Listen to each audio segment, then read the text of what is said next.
Sorry, that's a little late. We've had some technical difficulties. So how this Hustings is going to work is we're going to start off by going through the challenges that I've had these unfortunate people running around Oxford doing for the last hour and 45 minutes. And then we're going to watch their videos, and I'm going to put a scenario to each of them for them to respond to. A scenario which I've had to deal with during my time as president, which I found particularly challenging. So hopefully that will be informative. And then we're going to open immediately up to the floor for questions. So what did I make them do tonight? Well, the night it started with me giving them a short paragraph, which was a cryptic clue, in which there was references to 4 different pubs. At those pubs, once they'd worked out what those pubs were 4 members of the 5, because Tom went along as well. 4 members of the JCR who were waiting there to give them a challenge at each pub. Now, the challenges they had to do were themed. The first challenge was entitled "The Horn of Gondor," and I'm going to read it out. Cats is under siege from the evil forces of the finance bursar. As president, you'll regularly have to convince strangers of your arguments and publicly fight for cats. Therefore, your task is to find and convince 4 strangers of the plight of cats and convince them to pledge their support. Please film these pledges. We'll watch those shortly. The second challenge they had to do was entitled "Behind Enemy Lines." If you are to be an effective negotiator, you will need to be able to think like the enemy and preempt their arguments. Therefore, your task is to write an argument for why our rent should increase next year. And one of these unlucky people is going to have to argue against their argument that rent should increase in a second, just to keep them on their toes. The last, the penultimate challenge was called "Standing on the Shoulders of Giants." As president, you often don't have the time to be original or creative, but you have to rouse the masses as a leader of cats. Therefore, your task is to adapt one of the 3 protest speech songs below to make it cat-specific. So we are going to listen to some wonderful renditions of some protest songs shortly. And the last challenge that they had to do was called the Game of Quotes. As president, you will very regularly be asked for comments by the assorted student papers. Therefore, your task is to be interviewed for 5 minutes on an important experience from your life for a newspaper piece on you. And our very own Kieran Acton at the back there. Sorry, anyway, Kieran has stepped into the shoes of the reporter and has given some interesting interviews to these 4 people. So without further ado, we're going to start off with the Horn of Gondor challenge, and we're going to watch the clips. So everyone, please have... I won't keep you forever, because I don't want to hear a droning voice. Bit of context, Jack was telling me about how he often gets asked for like a quote a week by different student journos, boo, and he says they often misrepresent them. So I thought I'd just deliberately misrepresent anything that they said. But they all come across really well, so I couldn't do much. But here's what I thought. I arrived at the Mitre pub on Turl Street at around 6:30 p.m. A fine establishment owned by the Beefeater chain, fitting then for a political grilling.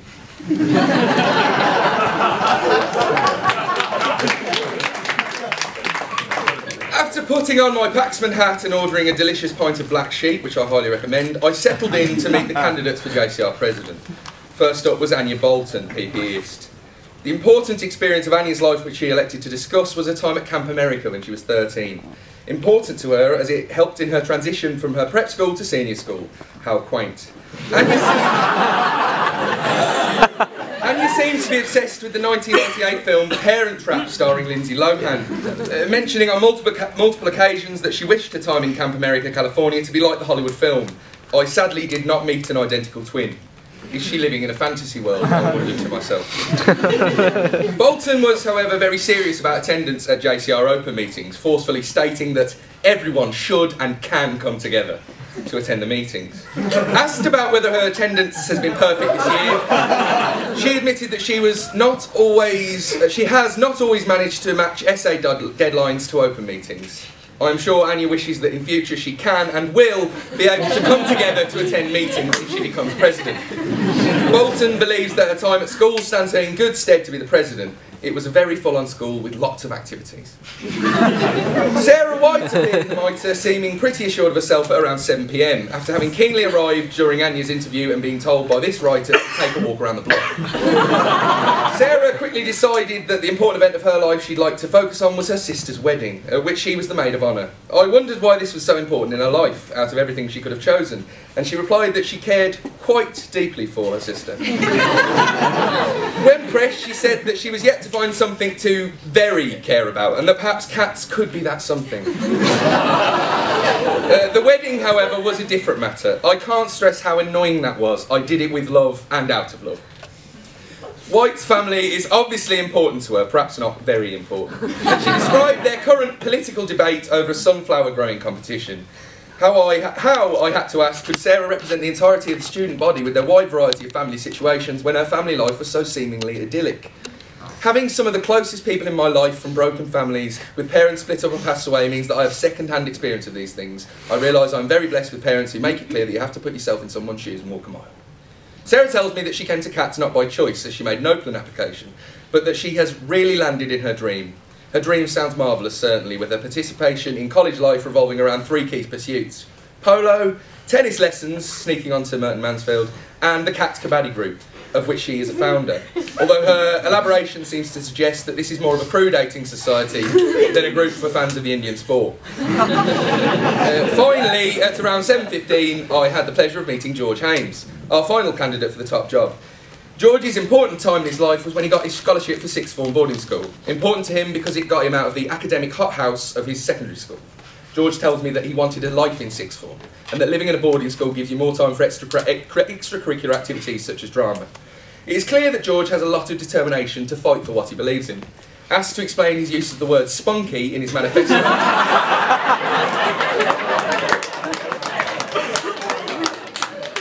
His use of the word spunky in his manifesto, it takes us a while to get out of the way of a slew of metaphorical translations of the word. Fire in the belly, having a spark, and driven are all rejected before George settles on obstinate in a good way. I know what I think is right. George certainly expresses what he thinks is right regarding AUSU, which he believes should not be acting like the United Nations. He elaborated on this by stating that the moment he decided he wished to be JCR president was in mid-Hillary, when there was AUSU presence in the JCR to discuss whether the student union ought to take a view on the Israel-Palestine conflict.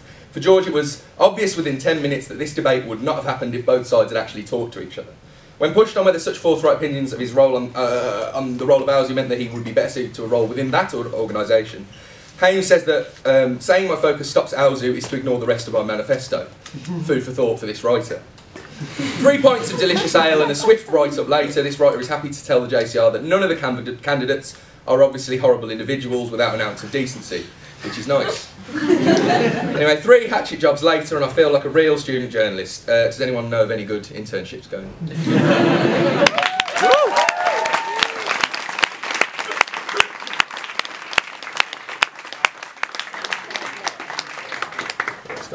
Wonderful. What it was going to be. Okay, so now what? If you guys want to get up, what I'm going to do is I'm going to start. I'm going to start by asking you each one scenario and seeing how you respond to that, and then we'll open up to questions. So, Anya, if you want to go first, if you give me a number between 1 and 3. Face the audience. Yeah. And again. Okay.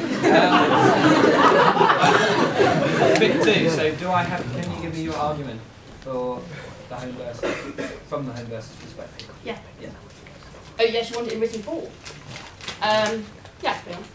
You can give me a count my Is it just... From the very start? No. Sorry. Well, no. Yeah. next. Yeah. Okay. That bit was good in there. Sorry. Okay. So I've made Anya write a response from the home bursar, which I'm now going to make her argue against. But here is the argument that she envisaged the home bursar making. In the current economic climate, is sorry.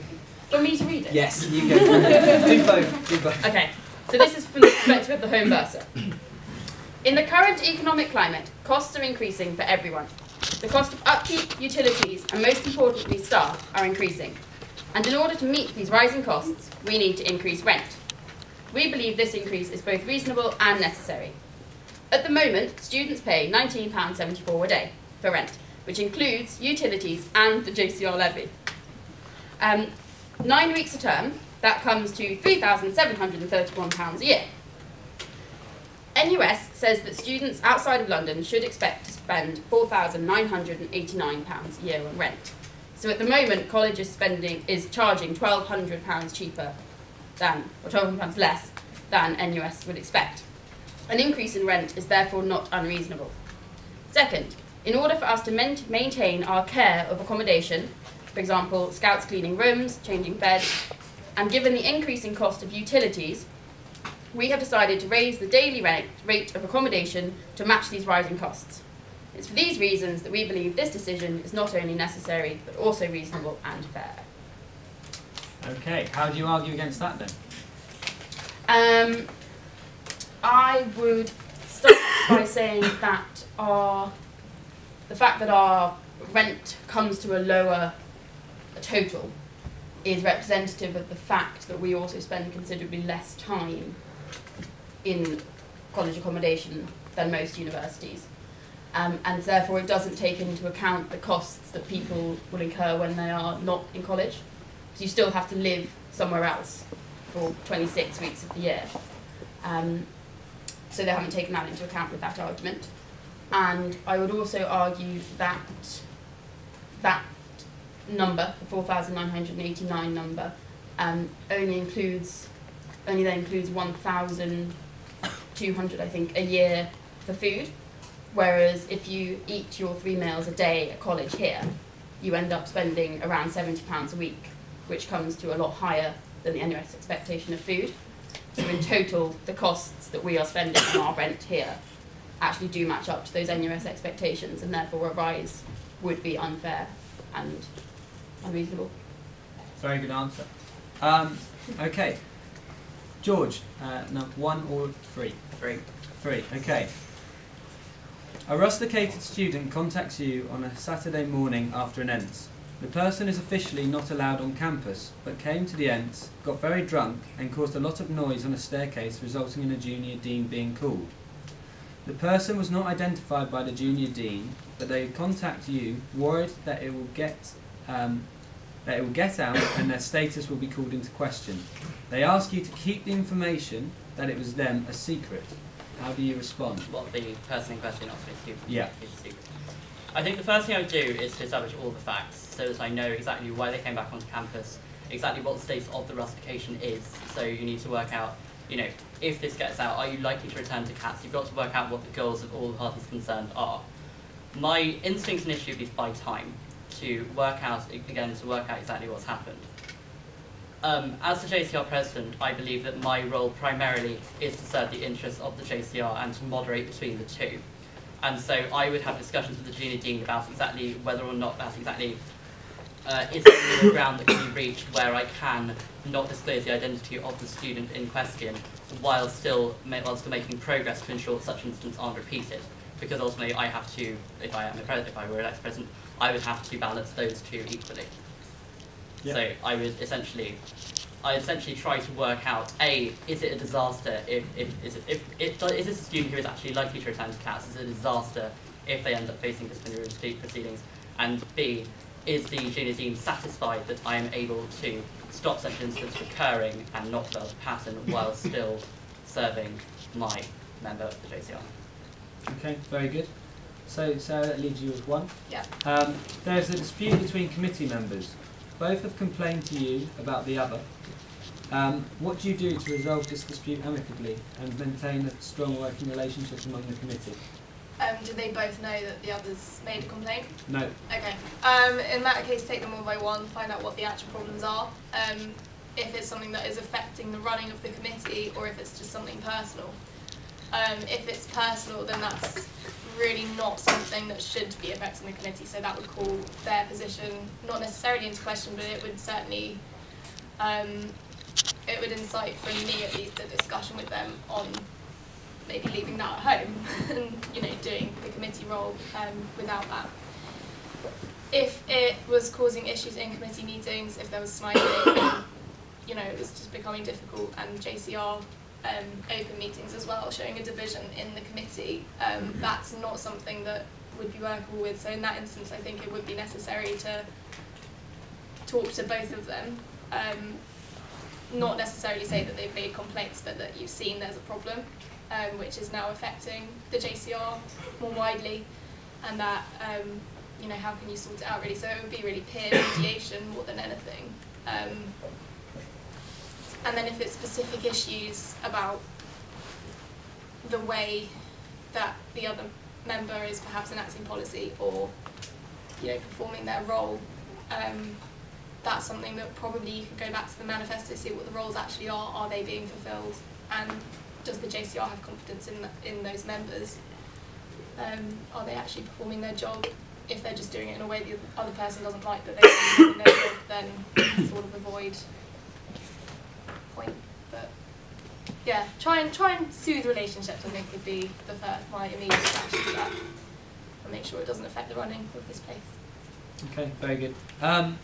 So, sorry, I was meant to make us all watch their videos first, but I forgot. So now we're going to watch their videos. Opening address. We'll go in reverse order for that. So, Sarah, if you'd like to come up first. I will tap the table when you've got 30 seconds left. Thank you. Okay, so I'm aware my video wasn't the most informative thing. I thought I'd do that now, so you guys have it in your heads and you can question me on it in Hustings. So I'm Sarah. For those of you who don't know me, I do English. I'm in my first year, which means I'm going to be in my second year next year, which means no exams. So plenty of time for this stuff if you elect me. I'd really like to be your president. I really love this place. There's a lot that can be done here, and there's a lot that's already been done, and I'd like to build on that for us and also for future cats. Before going into depth on the ideas I've already put in my manifesto, I thought I'd mention some of the ones that didn't fit in, so you can get a general feel of just the way I'd like cats to be and the kind of atmosphere I'd like to foster if you do elect me. Library tea station, it's simple but effective. A table away from the books where you can leave like a flask of tea or coffee and return to without having to go all the way back to your room. Thanking the staff. Once a year I thought it would be really nice for us to serve the scouts, the porters, etc. in hall.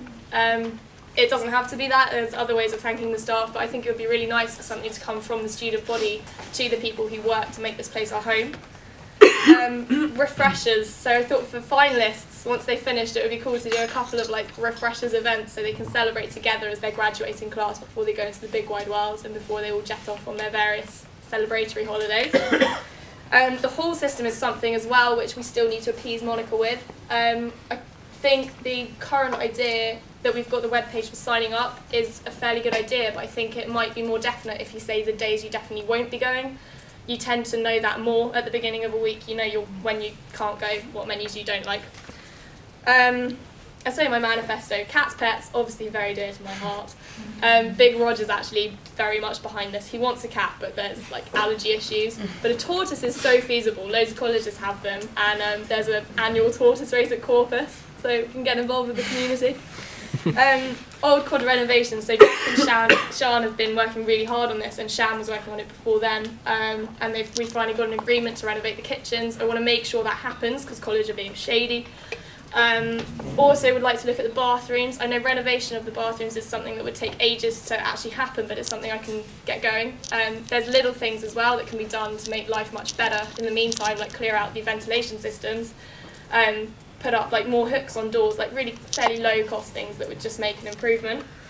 Breakfast in half, this is something that I just find 8 items is too much in the morning. I've spoken to people, they do as well. So instead of 8 items for £2.30, how about 4 for £1.15? That way the kitchens don't lose out too much, because if 2 people get it, it equates to one 8-item deal anyway.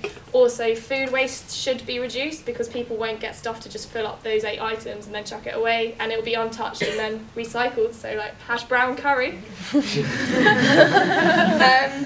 Suspended student status is something Jack's been working on, something that's quite dear to me, because a fair few of my course have rusticated this year. And in chatting to them, the stuff that's in place for them once they've gone is really contested. There doesn't seem to be a very clear stance by college. So it would be nice to definitely say, look, you guys can access the board online, keep up with your reading, email your tutors when you've got academic questions. People rusticate for a reason. I think we should make that transition as smooth as possible, and also their transition back into college. It is hard to keep up with academia when you've been out of it for a year. The relationship with college, obviously the big one. Whoever gets this role is going to have a huge job on their hands. We're all aware of that. We are going to have to redefine our relationship with college. We're going to have to fight for our financial system, and I really think we really need to stay united. So if you vote me in, that's something I really want to keep everyone as up to date with possible on. So we know what we're fighting, we know how we're fighting it, we can do it together. We'll be a lot more effective, I think, than bits and pieces from a few notes here and there. Particularly itemisation of battles, financial representation to the college, so important. I really would prioritise that firstly, and then we'll get into the other stuff, which we passed at the meeting last week. I'll be diplomatic with this, but I will be fighting them. I'll be fighting them for you guys. It's something I can do. It's something I've done before. I've got used to handling tricky situations in my role as deputy head girl. For some reason, I was always the one that had to deal with the press when students had done something stupid. So I'm used to soothing relationships and being diplomatic and getting the facts straight and sorting it out. And that is something I would do for you guys if you want to elect me. Yeah, I just think it's really important to hear everyone's voice on this issue, especially as we don't know which threats the college are going to make good on. We need to stay close together. We need to stay informed and united, and my favourite word, patriotic. If you want to vote for me, I will put my skills to your disposal. That's about it. Thanks.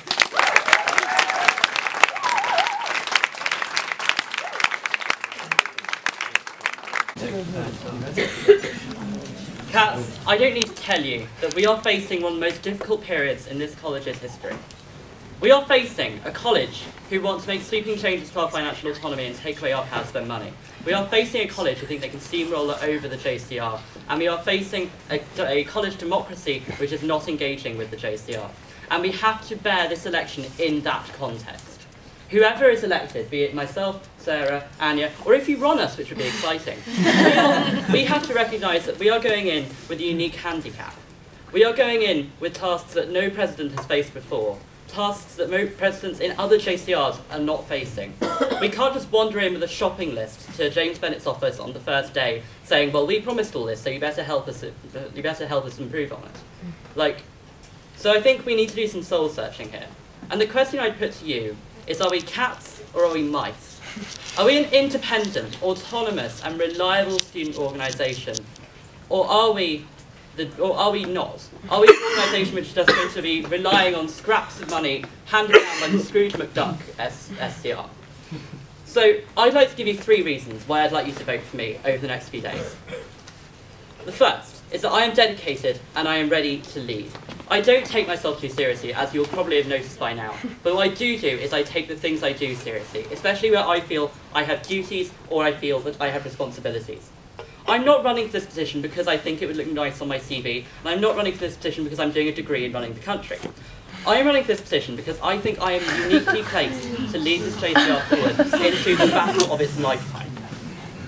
I am ready to dedicate every waking moment that I get when I'm not doing a degree in languages. And I've been asked by the linguist to clarify that the fact I'm doing a degree in languages does not mean I have a lot of spare time. That's just completely separate. Linguists have a lot of work, I've been asked to stress.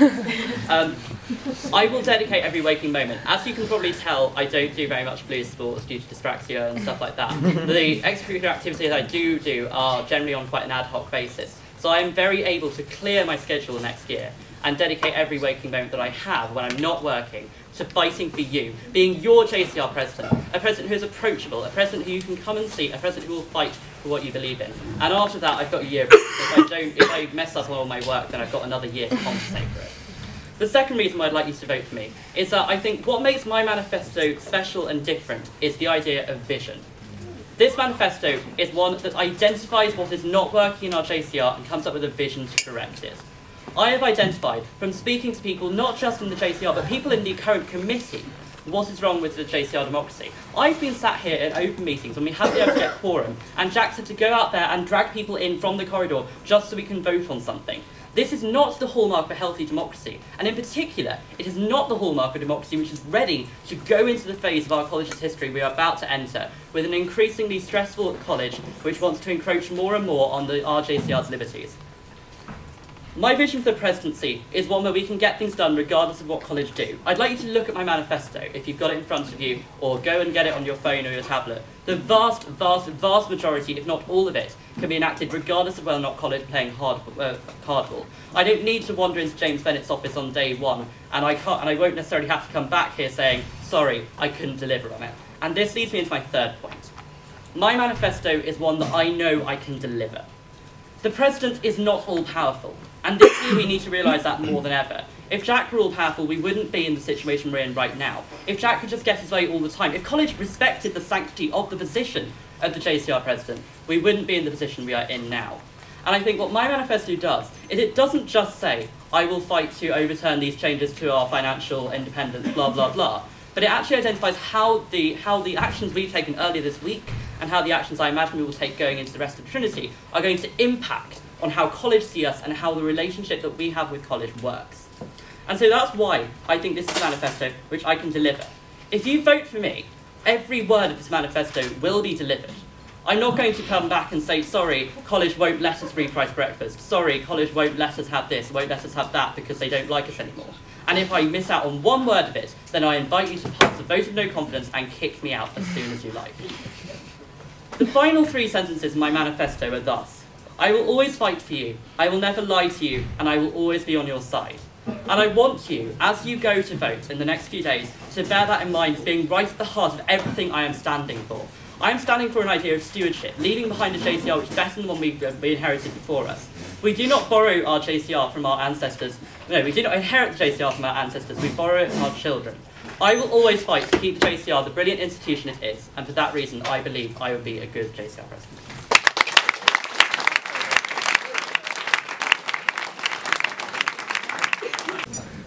Hello. Those of you that don't know me, I'm Anya.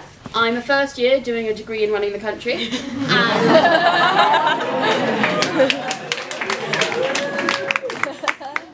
But as I said in my video, that's not why I'm doing it. It's not why I'm running. I am going to say a couple of things, some that have been in my video, my manifesto, and a couple of other things that I just want to get across. I hope you noticed from my video, like George said, I don't take myself too seriously, but I will be very professional in the way that I do things on behalf of the JCR. Secondly, I don't have any commitments as of yet for next year. Hopefully that will change. So I'll be very, very happy to take this on and do it properly. Thirdly, my big thing that I think everyone is very aware of is that we've got to work out a way of getting everyone more involved within the JCR democracy, and particularly getting freshers involved before March, in the year. Because I think Shan made the point at her Hustings that it can be quite daunting coming to an open meeting as a fresher in Michaelmas. The idea of you don't know how serious it's going to be taken, you don't know whether or not it's something you're supposed to go to, and I think that's something that everyone's kind of aware of that we really need to work on. So that would be one thing that wasn't in my video, but I would really, really like to do. Second of all, fourth of all, whatever number I'm on. Fourth, the Bernard Sunley is a really great space, and it's not a space that we really use, and I think that we as a body would be would really benefit from getting more people in to speak. Just for people that are at charities, just people that have done careers, all sorts of things that would just be really good free events that you could go along to and have a look at. I mean, there are some charities that I would really love to get in and talk that are very dear to me. I know that other people must have charities that are dear to them, and I think that would be a really good, quite easy change that we could make just to really maximise everything we get out of our time at CATS. in terms of me, I hope that I am, everyone said it, really approachable. I hope that people can come and chat to me. I love a good chinwag and a cup of tea. So, you know, talk about anything, talk about problems, talk about ideas, anything that they want to really just battle out. I'd be really happy to do that. And I think that's something that would, again, help with the, I'm going to make up a new word, casualisation of the JCR committee situation, as well as keeping it formal for an open meeting. So, what time now? You've got 2 minutes. 2 minutes. Okay. So, no, that's where I'm going to end it. I really hope that I've managed to get all my points across. And I hope that you will vote for me if you want to see me as Pres.